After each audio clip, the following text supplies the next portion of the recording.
luck.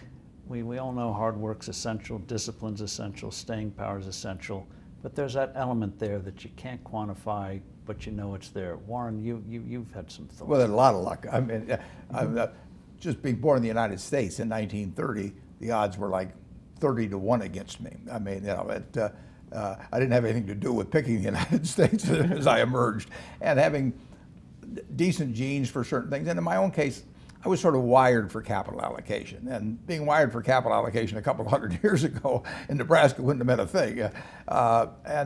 And even now, being born in various parts of the world, it wouldn't have meant much. But here I was in this soon-to-be very rich capitalistic system, and it just so happened that what I did paid off enormously in a market system like we have. And if I'd had a talent in some other area that was way less commercial, I mean, I would have had a good time doing it, but it wouldn't have paid off like this. But of course, Jay said it perfectly when he talked about, you know, he's in there recording for himself, and the money comes afterwards. I mean, I got to do what I love. I mean, and it doesn't get any luckier than that. If you can spend your lifetime, and I'm 80 now, and doing things you love every single day. I mean, I would be doing what I do now, and I would have done it in the past, if the payoff had been in seashells or shark's teeth or anything else. If you can go to work every morning, I tap dance to work, you know, and I come down, and every day's exciting.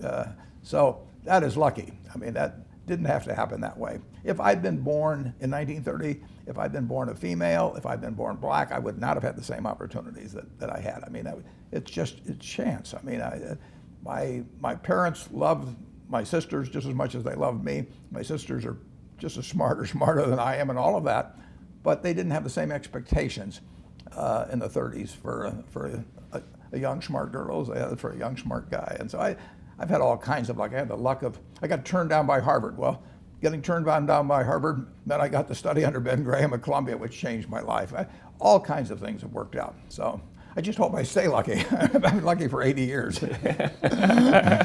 Yeah, where you grew up, you could have easily have ended up, as you've discussed with your friends, who did something, and by golly, they were put away and didn't get the opportunity. Yeah, I mean, there are very few people that from my neighborhood, you know, in my environment, that make it out.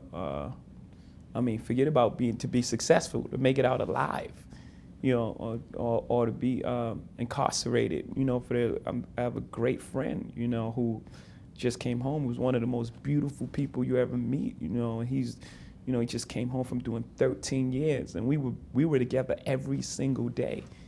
You know, and had it not been for music and music taking me out, you know, at the right time, you know, my life could very easily have been his. Very easily. We were together every single day. Mention the story about London. Yeah. So they did, you know, we were into different things. We were into a lot of street things, and you know, just so happened I had a talent to make music.